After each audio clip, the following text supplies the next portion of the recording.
What now? Are you gonna send me downstairs like I'm the one making the noise or not? You don't know who was back there talking. I wasn't the only one talking.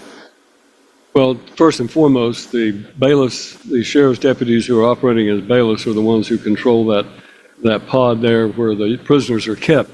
So the only thing that I know is that there was noise being committed, and we were almost through with the females, so they indicated they were going to transport you downstairs. And since we were not going to get to you before lunch, I didn't see any reason that couldn't happen. So the other issue that I would have addressed is that you are here today. One of the motions that you have is a transcription. You are asking for a transcript and all judgment papers, and that's necessary for your appeal, and we'll deal with that. But the first and foremost thing is the motion to withdraw your guilty plea. In the case that we tried last week, you had pled guilty to the driving on a revoked license. So if you want to address that issue, then I'm going to let you take up each one of your motions. I have a motion to withdraw your guilty plea, a motion to continue the sentencing, a motion for a transcript and all judgment papers, and a motion to compel evidence, including copies of YouTube videos. So we're going to take those up in that order. So if you'll come to the podium, I will hear what you have to say on each one of those motions. All right, what was the first one again? First one is your motion to withdraw your guilty plea. At the trial, you were charged with driving on a revoked license, third offense, and then count 2 was dismissed and count 3 was retaliation for past action. Prior to the commencement, well, actually when the indictment was read, you entered a plea of guilty to count 1, driving on a revoked license, third offense. So that waived your right to contest the issue of whether you're guilty or not guilty of that. Obviously, there's not been a sentencing hearing on that, so you would still have the right to appeal whatever sentence I impose in that case, but you would have waived your right to contest your guilt or innocence of driving on a revoked license. I object. The rule states that you can place a withdrawal of guilty plea before sentencing, and we haven't even been to sentencing yet. So that I'm well in the rights to withdraw my plea to guilt. I was under the pressure. This is an important legal moment right here. A lot of people think withdrawing a guilty plea is automatic, but it's not. The judge is signaling something critical. Once a plea is entered, the court looks at whether it was knowing, voluntary, and intelligent. Bad advice alone doesn't always cut it. So the real question becomes, was this defendant pressured or just unprepared? That distinction matters more than most people realize. I will let you address each one of those motions, and then I will let the state address those motions, and then I'll make my ruling. So that was your argument, is that you want to withdraw it because you think you got bad advice from Mr. Spratt? Yeah, and it's just the pressure of my first time doing this, Your Honor. I fully didn't understand what was going on. There was a lot of other things going on at the time. I was doing my best to keep up, and that was like a spare moment decision. And okay, I understand. Then let's move on to the second one. You have filed a motion to continue the sentencing in your case. Your motion to continue sentencing states that you're requesting a continuance in the sentencing, that you want time to prepare some preservable rights for appeal, and that the delay is only requested to receive the transcript from the trial. All right. I understand. Is there anything you want to add to what you've written there? Yeah, basically, requesting for a continuance because I plan to put in a motion for a new trial, and without the facts of the dates and the circumstances, what he said and she said, I mean, I couldn't give you a good, well drawn up motion for new trial to properly preserve for appeal. All right. You want to request a transcript of the trial, is that correct? Yes, I want a transcript of the trial, and I want any and all papers filed in by myself and the public defender and my paid attorney. This is not the first time I put this into the courts. It goes along with filing for new trial. There's due process errors and other errors that the record can show, and it's in the possession of the courts. Right. Then I will hand you copy, Madam Clerk, if you will raise your right hand. You solemnly swear or affirm the testimony you're about to give in this case to be the truth, the whole truth, and nothing but the truth, so help you God. That is a motion to compel evidence, and you state that you want copies of you want all YouTube videos to be made available on USB or playable DVD or CD from the date of your arraignment to date. Those videos are relevance to your appeal. All right. Anything you want to add to that? It stands for the same reasons that for all papers, to Your Honor, the same exact reason. Okay. If that's all you have to, if there's anything else you want to add to those motions. Here's where things get risky. When a defendant demands a speedy trial, the court has to respond, but that clock cuts both ways. You get speed, not strategy. And now the judge is laying out multiple serious charges, including aggravated assault and firearm possession. This isn't just procedural anymore. This is a reminder that exercising your rights can accelerate consequences just as fast as it accelerates justice. Motion for a speedy trial in your cases, and I'm prepared to give you a trial tomorrow on the on the failure to appear case. That is one of the three remaining charges, and I'm looking at a date later in the month for the trial on one of the other remaining charges so that we may comply with your request for speedy trial. What are the three remaining charges, Your Honor?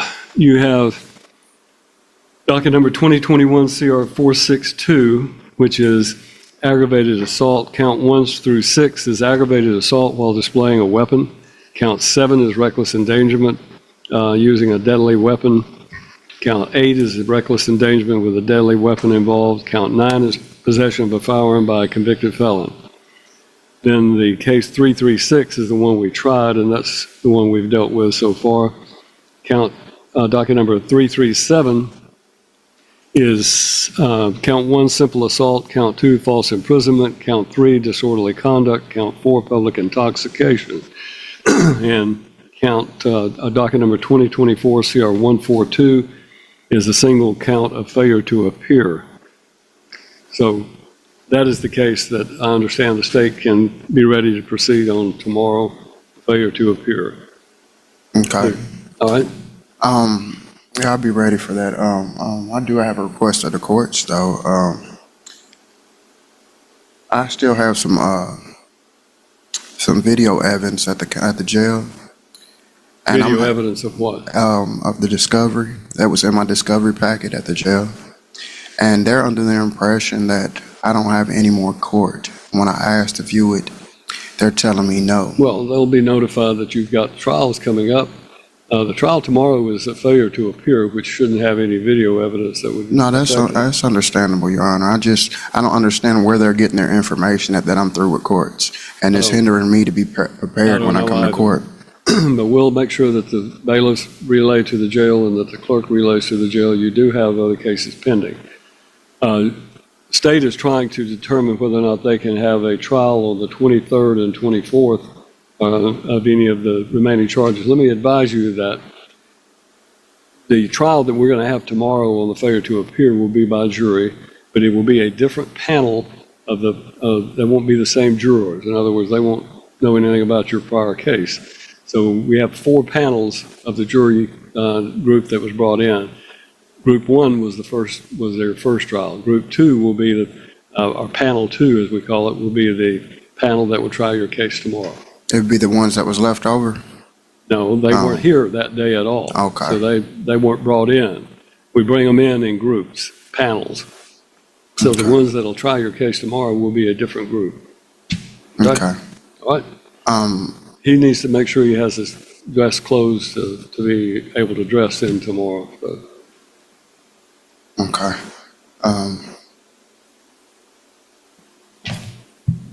Are we going to make a ruling on the rest of the motions today, Your Honor? I'm going to make a ruling on your motions today after we hear from the state. Okay.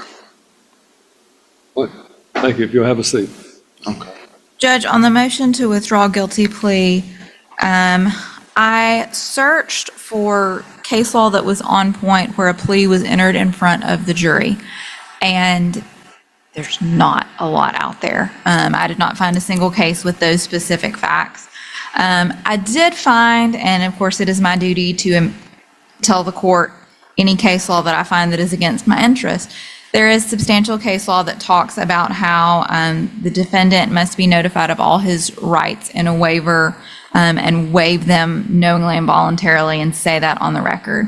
I don't think we did a rights waiver in this case, and so I leave it to the court's discretion if that would be reason for the withdrawal of the guilty plea.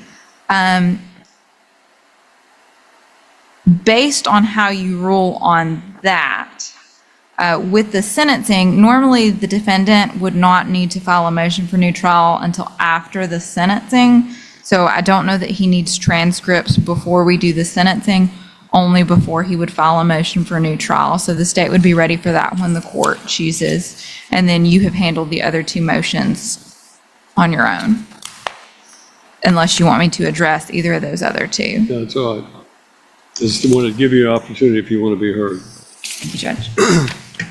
All right, on the motion to withdraw the guilty plea, there isn't, as General Bryson points out, any clear direct evidence or case law on the point. The defendant was representing himself with elbow counsel, and for that reason, he was given some specific advice. Now, he argues that the advice given to him by his elbow counsel was, in fact, not the appropriate advice, or it was not sufficient because he did not realize that he could not appeal according to his motion, he said he did not realize he could not appeal from that guilty plea. Well, he can appeal the sentence imposed, but he cannot appeal the finding that he's guilty of driving a revoked license. But because of the fact that essentially Mr. Vaughn is arguing that he was not fully aware of his rights, and because, as the state pointed out, normally this is done prior to trial with what we call the Mackey rights, where I explain all of the rights and go through that litany of rights that they have prior to accepting the plea. The only other option would have been to have suspended the reading of that indictment to the jury and his response, send the jury out of the room, and then conduct that. And probably that would have been the better practice. So I'm going to grant his motion to withdraw his guilty plea as to that driving on a revoked charge, and we'll place that back on the docket in a separate, it'll be tried separately than anything else. So essentially, you're going to have a separate trial on that charge. The motion to continue your sentencing, I'll grant that as well, so that you have time to be able to do whatever. When did we set the sentencing hearing, Madam Clerk? Do you remember? We have not. All right, we'll set it in January then to give him sufficient time. That ought to be more than enough time. Sentencing hearing will be. This is a rare but fascinating courtroom moment.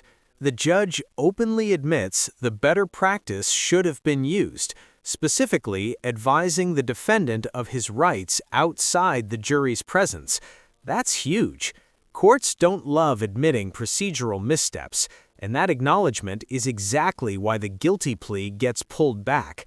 This isn't leniency, it's damage control to protect the record from appeal. And then the last motion is a motion to compel evidence, which is arguing that you should be entitled to a download of all YouTube videos. This court finds that those YouTube videos are in the public domain. They are not evidence that was utilized in the trial of your case. And for that reason, this court does not find that there is any obligation on the court or the state to download and go back through and every hearing that you've had. You have a right to transcripts of hearings if it gets to the point where you are going to ask for a transcript of the proceedings, but you do not have a right to a broadcast of the proceedings on YouTube. The transcript of the evidence would be sufficient to show what happened in court. The Court of Appeals does not consider a YouTube video. They don't watch videos when they consider an appeal. They refer to the written transcript and the exhibits. So your motion as to the YouTube videos being compelled to be brought before you, I am denying that motion. That concludes all of the motions that were set before the court. We have determined that we're going to try the case of failure to appear tomorrow to a jury. So we will allow you to resume. You still want to represent yourself? Of course. I do have a question for you. What is that? Mr. Lee Spratt continued to stand up on my trial day, and he made the statement about not being paid to do so. Well, Correct. From my studies and what I was looking up, it stated that over in the I can't remember the rule exactly, but it stated that all appointed attorneys were paid. Is there any knowledge of yours?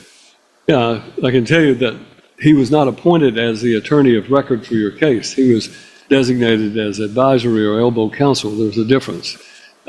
His obligation is not to represent you in the case and to, handle the trial. He is there only to answer questions or to give you suggestions. So as a result, it is my understanding and my belief that that he does not get paid for that. And so for that reason, as I pointed out earlier. And here's a hard truth a lot of defendants don't understand.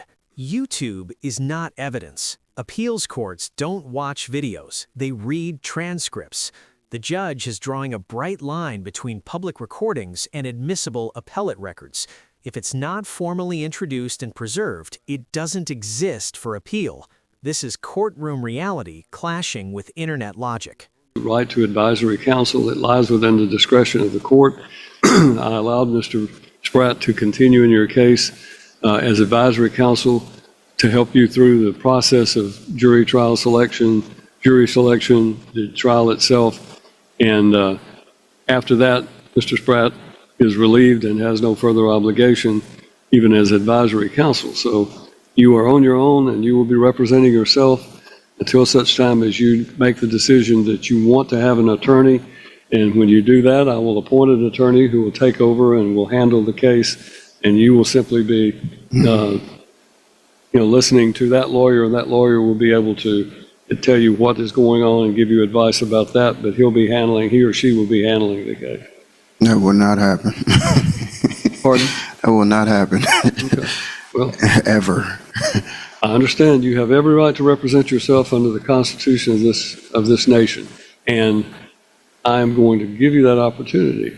But you understand what you've been through, that there are complexities about jury trials that sometimes can be very difficult to understand. There's nothing to understand. What I understand is that the poor representation this court keeps providing. That's why I'm asking you about the elbow counsel saying that he wasn't getting paid. He should have been getting paid. He was appointed, you saying appointed is appointed, whether first seat or second seat. And he could have done more than just show up. That's all they did. Well, you can take all of that issue about whether or not he gets paid up with the administrative office of the courts. I'm not the one who pays him or doesn't pay him. Okay. All right. Then we are concluded for our business today, and we will resume this case. I will resume the court tomorrow at 9 o'clock when we have a jury coming in to try this failure to appear case. We stand in recess, or adjourn, rather. In the Circuit Court for Dickson County, Tennessee, at Charlotte, September term, Grand Jury, 2024. The grand jurors of Dickson County, Tennessee, duly impaneled, sworn, and upon their oaths do present that on or about July 24th, 2024, in Dickson County, Tennessee, and prior to the finding of this indictment, Sharik Marquis Vaughn then and there did unlawfully and knowingly fail to appear in the Circuit Court for Dickson County, Charlotte, Tennessee, as directed by the Circuit Court for the purpose of attending an official proceeding, to wit, trial date for docket cases 22 CC 2022 CR 336, 2022 CC 22 CC 2023 CR 227, and 2022 CC 2021 CR 462 in violation of Tennessee Code Annotated 3916-609 and against the peace and dignity of the state of Tennessee.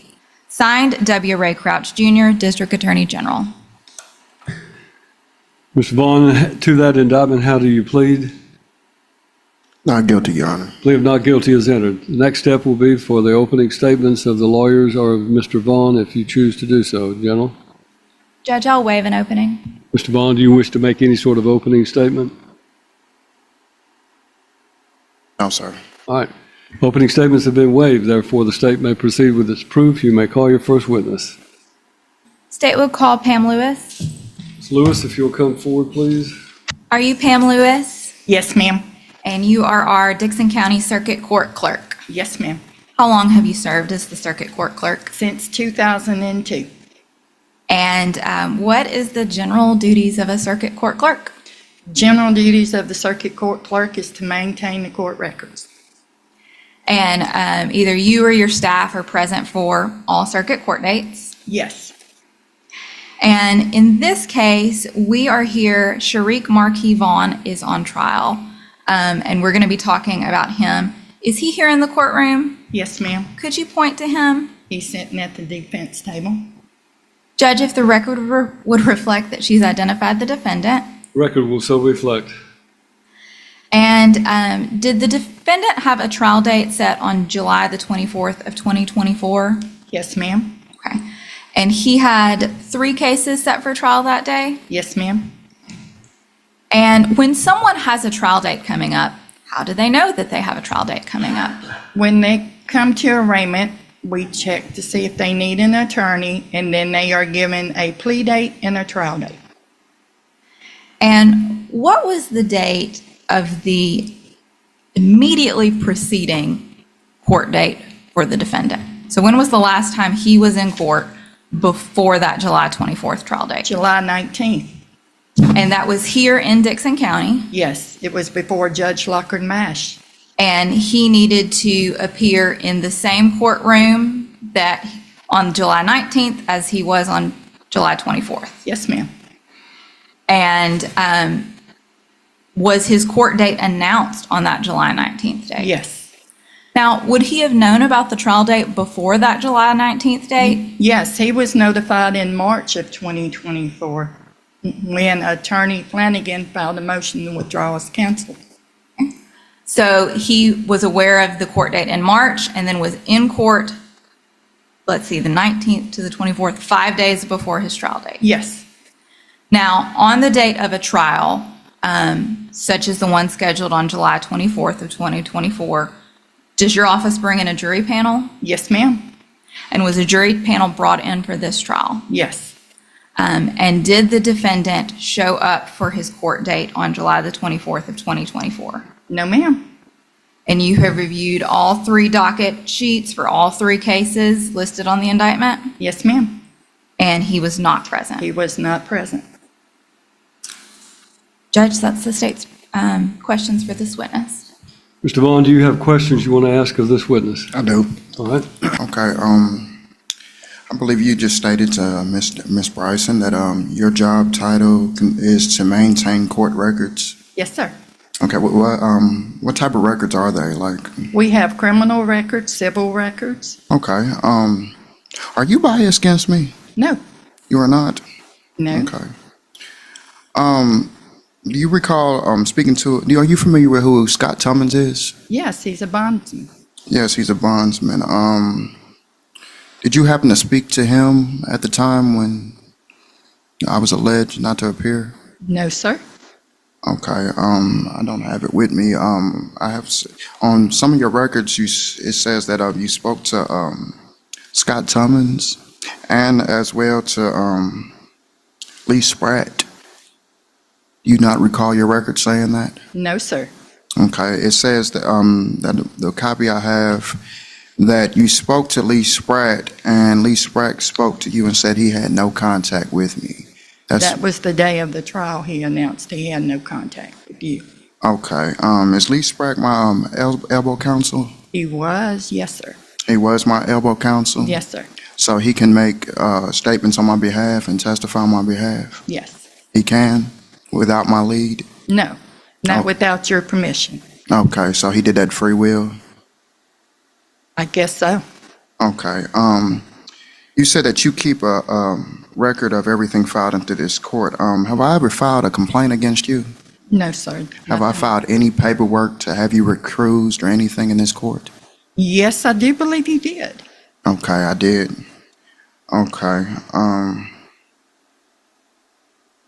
Was I ever charged with another failure to appear out of this court? I don't believe so. Not that I remember you haven't been. One that I want to say last year, and I was released upon out of this court. Let me think. On July 19th, the day you was here, that Judge Lockern-Mash reinstated to your bond. That was the day they dismissed the first one because you gave reason why you did not show up the first time. Correct. That was prior to the July 24th. Correct. And Yes. what was the reasoning for that one? I do not remember what reason you gave. Could it possibly been some messed up paperwork? It could have been. Okay, what about this time? Do you think that could have possibly been? No, sir. No, sir. Your Honor, that's all. Mr. Vaughn, the state has rested their proof, so the next question is whether or not you want to present any proof. I want to go through your rights as a defendant to make sure you understand what your options are. We did this at the last trial, so I'm sure you're familiar with it. But I'm going to ask you to raise your right hand and let me place you under oath for the sole purpose of this examination. All right. Mr. Vaughn, you are representing yourself, but even as a defendant representing yourself, you have the right to testify at a trial, at this trial. And if you choose to testify, then no one can stop you from testifying if you want to give your version of the events and so forth. Likewise, you are not required to testify, and no inference of guilt will arise if you choose not to testify. No one can make you testify if you don't want to testify. So the question becomes, do you wish to testify at your trial, or do you want to waive your right to testify? I'll waive it. You're going to waive your right to testify? Yes, sir. All right, then have a seat. Bring the jury back. All right, ladies and gentlemen, the state has now rested. Mr. Vaughn, you as the defense have the right to present proof. Do you wish to put on any proof? No, sir. All right, then the state has rested, the defense has rested, so you will now hear if there's any closing arguments that the sides wish to make, then you will hear from them.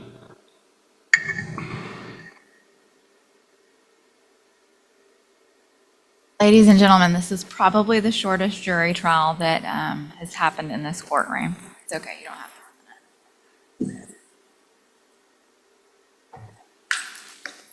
The defendant is charged with failing to appear on his trial date, July 24th of 2024. You have heard testimony that he was in this courtroom on July 19th, just a few days before that, where he would have known of his court date, and that just a few days later, he failed to appear for that court date.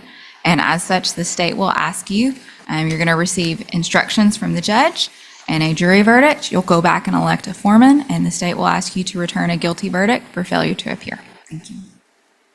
Mr. Vaughn, you have the right to address the jury, but you may not testify. You may only argue about the facts.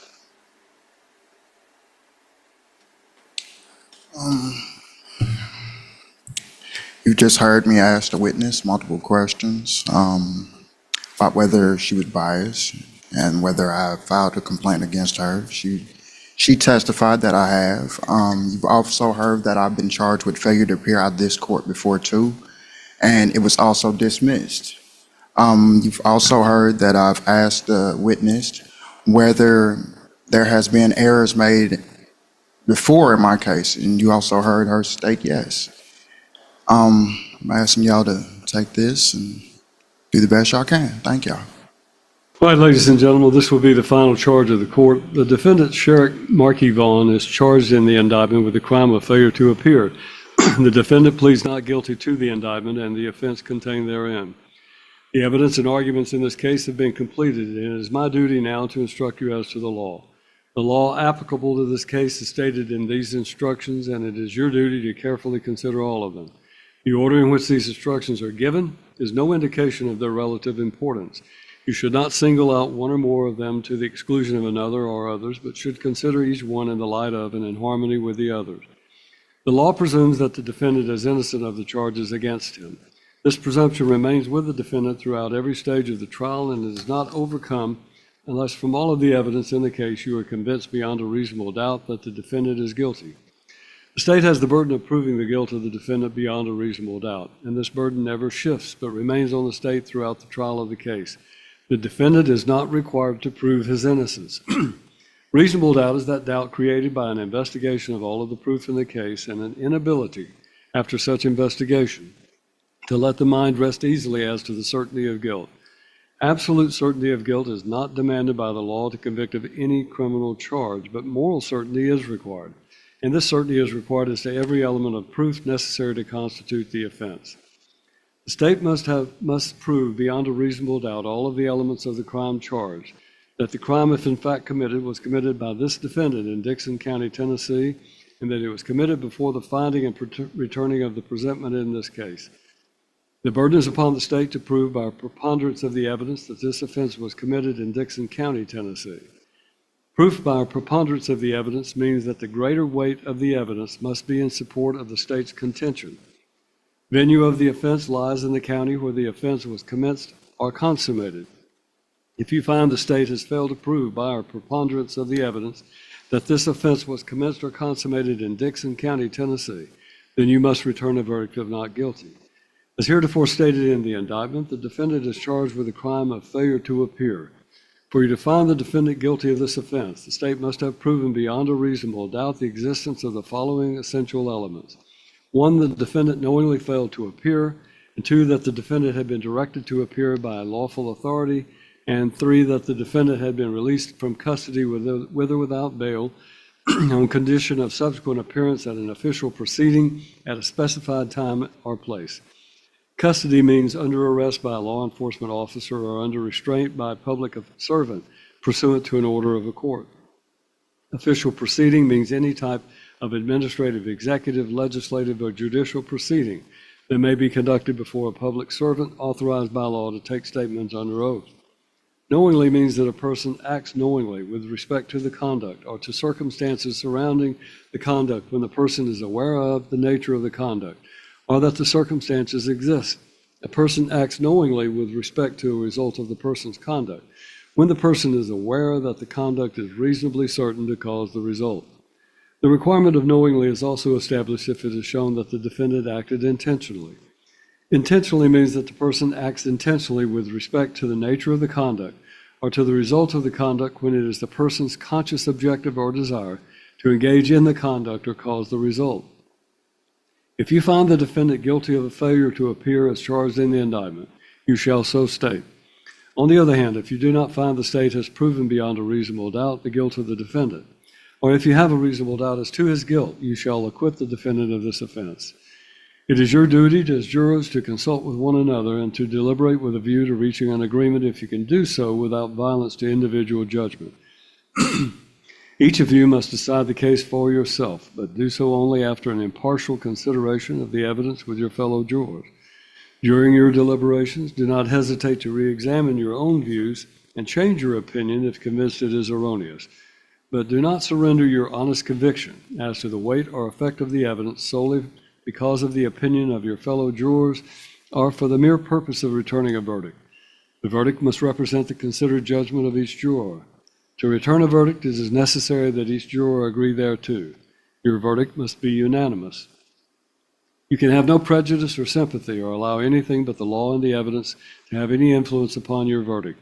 You must render your verdict with absolute fairness and impartiality as you think justice and truth dictate. When you retire to the jury room, you will first select one of your members as foreman or forelady who will preside over your deliberations. When you have reached a verdict, you will return with it to this courtroom, and your foreman or forelady will announce it. In reaching your verdict, you shall consider the offense charged in the indictment. If you unanimously find the defendant guilty of the offense beyond a reasonable doubt, you shall return a verdict of guilty for that offense as to the defendant. On the other hand, if you do not find the state if you find the state has not proven beyond a reasonable doubt the defendant's guilt, or if you have a reasonable doubt as to his guilt, then you must find him not guilty. In that event, your foreperson will report that you find the defendant not guilty. If after your deliberations you find the defendant guilty, the court will set the punishment at a separate sentencing hearing. The jury will not be involved in setting the punishment.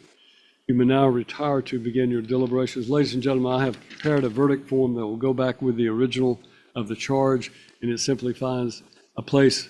It just provides that in the indictment for the charge of failure to appear, we, the jury, find the defendant, Sherrick Markey Vaughn, either not guilty or guilty, and you check one and the foreman signs it.